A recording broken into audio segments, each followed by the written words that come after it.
It's time for this week's episode of Brandon Sports Talk, featuring in-depth interviews from those who are trending in the world of athletics. And now, here's the host of Brandon Sports Talk, Brandon Pate.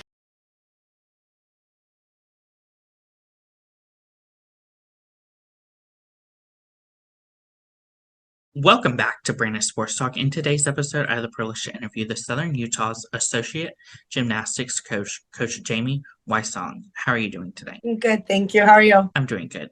Can you talk about how you knew that you wanted to get started in coaching and college gymnastics? So I coached in the club levels for a little over 10 years. I really enjoyed that process of developing athletes into these great athletes that would go on to college, but I really felt that that peak of that age was where I belonged and where I really bonded with the athletes a little bit more. And so, I just wanted to try that. I wanted to give myself the opportunity to kind of have a new challenge through my coaching. Did you ever compete in college during gymnastics? Did you ever compete in college in gymnastics? I did not. I actually got hurt in my club career about my sophomore year. And that actually was the driving force behind why I wanted to coach, were my experiences in that process. So that's why I started in the developmental program. I wanted to be able to kind of help athletes through that phase. I didn't really get the opportunity to reach my goals and through, just the physical pounding, the physical demands of gymnastics. So I wanted to be able to help athletes in ways I wasn't helped. What was that experience like going on to the club level and getting started coaching on the club level of gymnastics? I think it was a great experience. I honestly think every coach should go through, start at the very bottom, like those developmental ages. I learned the most when I was teaching the TOTS classes, the mommy and me classes, coaching boys tumbling for like 10-year-old boys. I was always coaching upper level gymnastics, but working with those younger kids, I actually learned more about myself as a coach. And I was able to develop my skill through having to break it down a lot more for these children. I mean, they you can't tell them to get their shoulders over the bar. You've got to say, like put your belly button on top of the bar. Like they understand those types of things. And it really helped me to develop my strength as a coach better in that technical aspect. Of course, what were some of the things that you learned in coaching on the club level of gymnastics to then help you to make that jump to coach college gymnastics? The technical side, obviously, that was where my foundation was built in the club levels. Through the people I coached with a wonderful woman named Dawn Johnson, and she really helped. She gave me room to make mistakes. She really gave me room to develop and grow through my own mistakes. That, I believe, helped me where you don't need to hover in your coaching style. You don't need to hover as, if you ever want to become a leader. And we're leaders to these athletes that we coach. And so allowing them to make mistakes and learn from those mistakes has been a really good developing feature for me through that club program besides the gymnastics. What was your experience like going to Southern Utah's Gymnastics Academy and becoming the camp director there? So I was able to work with Carrie Loudon, who was the assistant coach for SCU Gymnastics at the time. She ran an incredible camp. And that's, it's a great recruiting tool for a lot of schools, being able to have these athletes come in on campus. But I mean, we have returning athletes that come back year after year because of the camp experience. And working under Carrie and seeing how she ran things really helped me to develop into being able to run the camp after she chose to go into a different direction in her career. So it really helped with developing the understanding of why you have a camp. It's not just about recruiting and bringing athletes in and seeing their stuff. It's about the experience for the kids. Of course, after becoming that camp director, what was that transition like getting into college gymnastics and first being the director of operations for Southern Utah? So I actually came in as the director of operations before I did the camps. That worked its way kind of coinciding with it. Moving from kind of coaching into being a director of operations was actually very difficult for me because, as every coach knows, you want to coach. That is what we're good at. That is what our passion is helping and developing. So being the director of operations actually gave me a good stepping stone into the business side and the office side of the NCAA, which is to me the hardest part, because coaching's fun. Like I don't work a day in that, like I don't work an hour in that gym. I get to enjoy my time in that gym and spend time with those athletes and the guys that I coach with. But the director of operations side, like, working with travel, working with, meets and setting up meets. And that was understanding the NCAA and actual college coaching. What were some of your roles as that director of operations? Started out with travel, doing all the travel for the team, bringing like the judges travel, getting them into the meets for our home competitions, apparel, which is a lot more difficult than it seems. all the sizes, all the changing sizes and the changing styles of workout gear and things like that. It's a lot.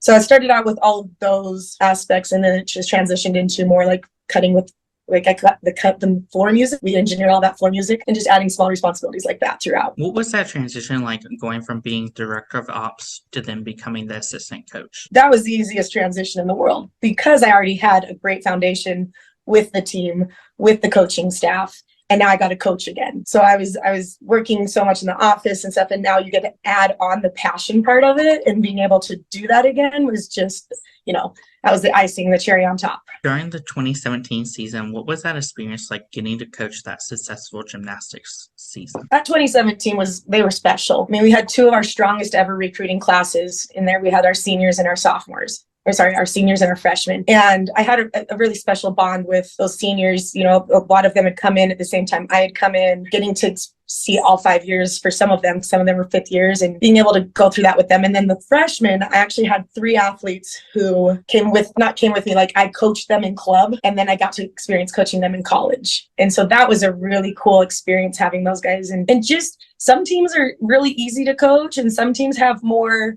bumps along the road. And you could be the most successful team at the end of the year, but have all the bumps along the road. And this team was one that was just, really cool, really easy to coach, but also had a very successful season. So it was a fun group. Of course, in that 2017 season, what was that like, getting to experience that perfect 10 balance beam in the first time in program history? Just being able to experience that with that team, and especially with Stacy Webb. She had a goal coming in freshman year. She talked to head coach Scotty Bauman and said, I'm going to be the first 10 in school history. And we've had so many athletes in this program that have done exceptional gymnastics and really have earned 10-0s. But to finally have that program earn the respect from the judges of saying, like, this is a true 10-0 routine. And I mean, they're very critical online. We call it the gymternet. They're very critical, and they tear down each 10-0 that's given. And so many people were just like, this was a true 10-0. She was in the middle of a lineup. She followed a fall.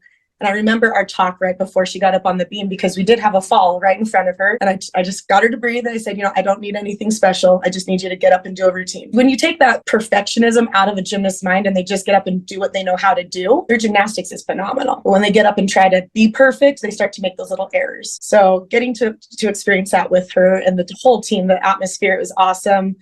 We were at BYU. We were, on the road, and that the crowd was amazing. You're on the road, and they still gave her a great reception of scoring that 10 with, an opposing team. So really cool experience, really proud of her and grateful to be a part of it. Can you talk about, of course, the culture that you've helped to build for the gymnastics program at Southern Utah? So culture is a huge thing in our program, and I give it all to Scotty Bauman. He has developed an incredible culture here at SUU, very simple guidelines in our program. Like, we are very well led. We develop leadership on this team. We want to make sure that everyone in that gym has a voice, from our freshmen to our seniors.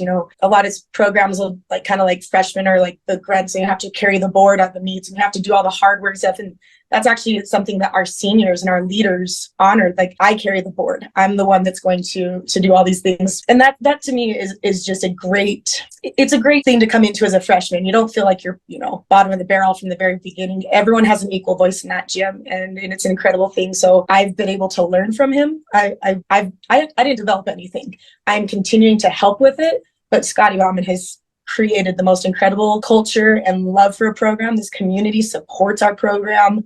We're very fortunate that way, the entire university. So that is something that I feel I've benefited from. Learning from someone who has been able to develop that and continue to help it grow is an honor in itself. What does a typical competition meet look like for Southern Utah at home versus away? So at home versus away, first, like I said, we are very beloved in our community. We have an incredible crowd. We have a 5,000 seat arena, and it's pushed to capacity every single meet, rain or shine. I mean, we'll go in there and it's like, hey guys, there's a big, huge storm going on outside. We'll probably have like 100 people here, and you walk out there and it's full, and it's incredible. So having that crowd behind you is absolutely incredible. But on the road, it's really fun because those are the times you get to create those memories with your athletes.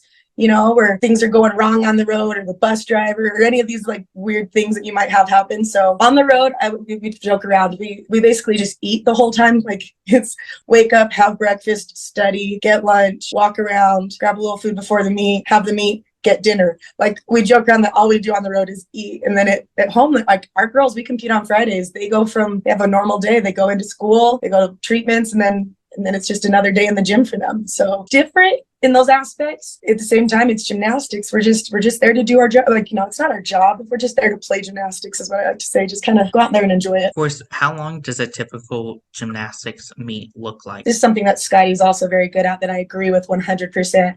We want it to be a show. Like if you go to a movie, that movie's about 1.5 to 2 hours, right? Anything longer than that, you start going like, I gotta go to the bathroom. I gotta get out of here. Kind of sitting too long. So we like to do, we start at 7. We like to get them out there by 8:30, 8:45. It's just a well-run oiled machine. Our production crew in there in the AFEC is incredible.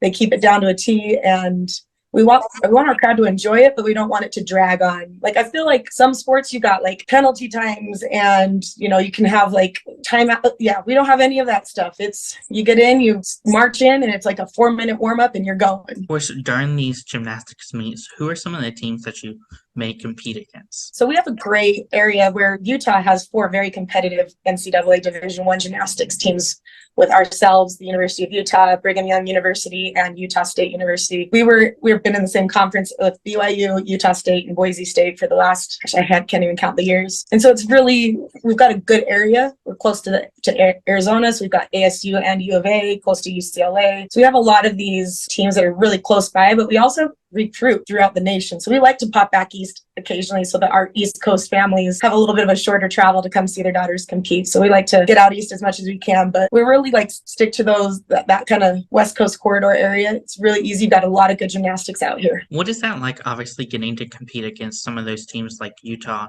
but also BYU and other teams like in the West Coast, like UCLA? I think it's awesome. The sport of gymnastics in America is strong. And so you do have these big named universities like a UCLA, a Utah, and a smaller school. I think we're the smallest school with a Division I gymnastics program, or one of the smaller ones, and you can compete with them any day. We've beat UCLA, we've beat Stanford and Cal and those. So you're competitive no matter what your school name is. And that's awesome in this sport because I don't think you really get that, especially if you have like FBS, FCS, that kind of a level. There's a big split between those. Of course, as a college coach, what is that like preparing your athletes to go against those big name teams like UCLA? Honestly, nothing changes. Gymnastics is gymnastics. So if you're in there saying, we're competing against big name, all they're going to be focused on is the big name rather than you've done this thing 100 times. Just go out there and do what you know how to do. So there really is no difference when it comes to who you're competing against. It's you and us, and that's all that matters. What have been some of your favorite memories and moments getting to coach college gymnastics? Oh, I love this. I actually had one of our freshmen, her parents were in town, and I asked them what they were looking forward to the most. And her mother actually this is the one thing I love the most every year. She's so excited to see her daughter run out of the tunnel for the very first time at a meet with her name up in lights up on the big Jumbotron. And so that to me, like, I get the chills every year for the first year for all of our freshmen to get to do that for the first time. I think that's a really cool experience for them, having that moment that, you don't compete around a big crowd. Like high school football, there's some big crowds at those, and in high school, we don't do high school gymnastics really in America much anymore. So you don't have these crowds. You don't get to do that. And so for them to get to come out and be like, look at all these people who are here to support me. It's a really, really cool experience. What does that recruitment process look like for those prospective gymnastic athletes? So recruiting process, for me, I think that's the fun part of college gymnastics is getting to develop these relationships through the recruiting process and continue to develop them until they come onto your team. And the hard part about the recruiting process, though, would be the puzzle pieces. Sometimes you can have an incredible athlete and an incredible human, but that puzzle piece just doesn't fit the team you need. You might need someone that's really good at bars, but this athlete is incredible on vault and floor, but you have to fill that spot for that bar spot. So that's the hardest part, is figuring out your puzzle pieces and also maybe not getting those athletes that you've developed a great relationship with because that puzzle piece doesn't work. That's a hard part for sure. Being a college coach, what are some of the things that you look at in those prospective gymnastic athletes when out on the road recruiting? I like that you say when out on the road recruiting, because when they come to camps, it's awesome. That they're in our environment, we get to work with them. But when I watch them at their gyms, I want to see how they interact between their coaches and them. Or the younger athletes, do those younger athletes look up to them, or do they fear them? Are they always like on edge around them? And if that athlete's having a bad day, how do they handle that? Though we recruit character. We want hard workers who are good people. We can teach gymnastics. We want to make sure that you're going to work with our program the right way, and that, you're coming in for the right reasons. And so watching them and how they handle a bad day is a lot more important to us than how they're handling the easiest day and the easy days. What does that official visit look like at Southern Utah when those prospective student athletes come to your facility? Official visits. I love our official visits. We usually do ours around homecoming. We've got just a really cool tradition here at Southern Utah University. With our homecoming crowd, we've got like parades, and you have what we call Forever Red. It's a big concert the night before, and getting to have those athletes out and experience an actual college day rather than bringing them out in the summer when no one's on campus. It's very mild. It's beautiful, but you want them to experience an actual day in the life of a college athlete. So we like bringing them out there and having them see the whole university rather than just your little bubble. Of course, as the associate head coach, what is that like seeing those freshmen put on that first leotard for the first time? I mean, it's always fun. We're very fortunate. We've got a great assortment of leotards from great donors in the past. And I like to see which ones they like, and to see them light up with all the rhinestones and the sparkles and just how they feel. That just makes it worth it when they kind of put it on and they realize okay, this is real. Like, this is about to happen. That's awesome. What is that experience like, getting to see those seniors put on that last leotard representing Southern Utah for the last time? Oof, that's a hard one. And sometimes you don't know. You don't know when it's their last one, but the last one at home, that's always cool, just getting to see them in their environment and see them shine. I like to hide in the background. It's not about us, it's about those girls. And so getting to see them in that environment. And then the very last one, like after the meet's over, like we had, our national championships in round 2, and just advancing by a little bit, seeing them for the last time in their, full gear and everything, and realizing it's the last time. That's when the tears finally come, I think. Of course, what is that feeling like, seeing them obviously put on that last leotard, but then go out into the real world, whether it's going into their career or going into professional gymnastics representing the national? I love that. I mean, for gymnastics, usually like the end of college is where their bodies are kind of done, unfortunately. But gymnastics, I think people have gotten smarter with numbers and knowing that you don't have to kill your athletes in order to have a successful team. So more athletes have been able to go on and do more gymnastics after. But for me, I like to see them in their professional setting. We've had so many incredible graduates from here, whether it's, an OT and PA, PT, things like that. They tend to go medical because they're so interested in the body, because they've been to medical, they've been doing medical treatments their entire lives. But it's really fun to see that side of them, because the quirkiness, like their downs and their weird, all the ins and outs of them. And then to see them in a courtroom practicing law. And it makes you kind of, I don't know, not laugh a little bit, like, how did that happen? This is like the quirky, odd one that wouldn't even speak up in like a team meeting. And now she's like holding her own in a courtroom in front of a judge and jury. It's awesome to see. I love the development. And that's our goal. We don't coach gymnastics, we coach humans. We want to make sure that those athletes come in as young women and leave here as just the leaders of the world and ready to go out and just kill it. What is that like, obviously, seeing your athletes go on and go into coaching, whether it's on the college or club level? I love that. I think that every athlete should have some experience in coaching, either during their time or after their time. It's almost like a way of giving back to the sport you love, and also giving those next kids, that next generation, a part of your passion. It's really great, humbling experience as well, because you realize the side of a coach with getting you through those emotional days, or getting you through those hard days, and enjoying those good days with you. I think it's a really good experience for every athlete, that they should probably go through that in some aspect. What are some of your future plans with the Southern Utah's gymnastics program moving forward? Just get better. Day after day, we get better and better. Each day, we try to improve a little bit. We make sure that we're still bringing in really good people, developing a really good environment in our gym for those women to continue to grow. It's not gymnastics. It's not just gymnastics, it's life, and making sure that we are adding something positive into each athlete's life and helping them through anything that they need. That's definitely a goal of mine for sure. What advice would you give those incoming freshmen entering their first year of college gymnastics for the first time? Be open, be open. You think college gymnastics and club gymnastics are totally different, and the numbers you do are different. The quality that's expected is different. So be open to the process and trust your coaches. Trust that process. Or trust your upperclassmen, the ones that have been there and they understand, like, I've been in your shoes. I thought I knew what I was doing. I didn't. And just really be open to learning. What advice would you give those college gymnastics athletes that are looking to go into professional gymnastics, whether it's Team USA or Canada, and go to the Olympics? So for college gymnasts, if you haven't already been in that elite world prior to college, it's probably not going to happen. We've, I think with Gabby Douglas and Simone Biles and Suni Sali, like now going in this quad, being able to go into the elite, year of the Olympics, and having those three at an older age, it's really showing that gymnastics, if done right, can be done for a longer time. So definitely, if that is a goal of theirs, of course, that's something that they should continue to strive for. But I think a lot of college gymnasts, by the time they get here, their goal has been college gymnastics. And so they're not so focused on the elite world once they get into college. But for those that are, we're all here for it. We support you.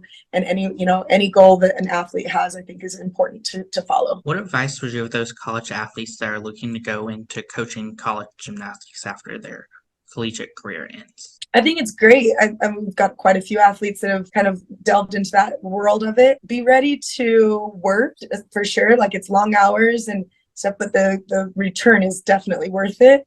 And be open, like, listen more than you think. I thought I knew everything. I was like, I know gymnastics. And I continue to learn every single day from just different people, different aspects of the college world, whether it be the, compliance and the academic side. And although there's so much that comes into it. And so listen a lot, be ready to learn, and be ready to work. What advice would you give those future college coaches looking to get started in coaching in college gymnastics? So it's really same thing, the hours are worth it. Obviously during the season you're working 70-hour weeks, sometimes more. But if you're passionate about it, you don't really feel like you're working that much. Being around the women that you get to work with our athletes, they're incredible humans.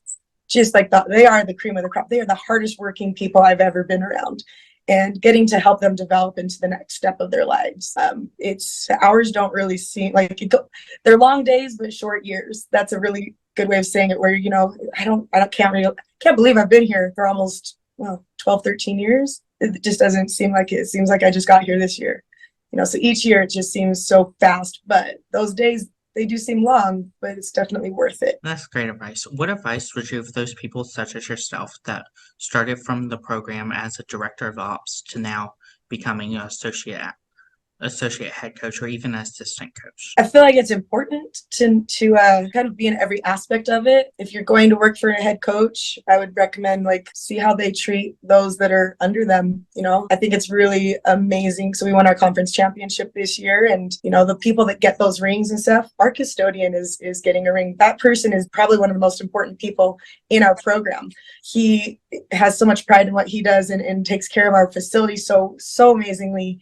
And the way that Scott honors him and respects him, I think that's important for you to know how your boss is going to treat those that some people don't look at and realize how important they are in a program. So if you want to be in this world, you need to know how important every single person and every single aspect of your program is. And so I think it's good. I think it's good to go through and be in those positions, in those roles, to understand how you want to treat those people. If you do get to climb that ladder, how you should be treating the people that you work with. That's great advice. Where can my listeners find, of course, the Southern Utah's gymnastics program on social media along with you at? So Instagram at SUU Gymnastics. I believe our Twitter is at SUU Gym or SUU Gymnastics. Of course, where can my listeners find you on social media too? At Jamie Wysong on Instagram and Twitter. I don't really do the social media world. I do it for work, and that's about it. So yeah, I repost a lot of gymnastics stuff from our Instagram. Thank you again, Coach Jamie Wysong, for your interview, and best luck in your future as the associate head coach for Southern Utah's gymnastics program. Thank you. Go flipping birds. You can find Brandon Sports Talk on Instagram and Brandon Sports Talk Twitter at talk_Brandon, and you can find me on YouTube at Brandon Sports Talk. Don't forget to like, comment, and subscribe. Thank you again, Jamie Wysong, for your interview, and best of luck in your future. Thank you. You've been watching Brandon Sports Talk. Please feel free to like, share, and subscribe to Brandon Sports Talk on social media and on YouTube.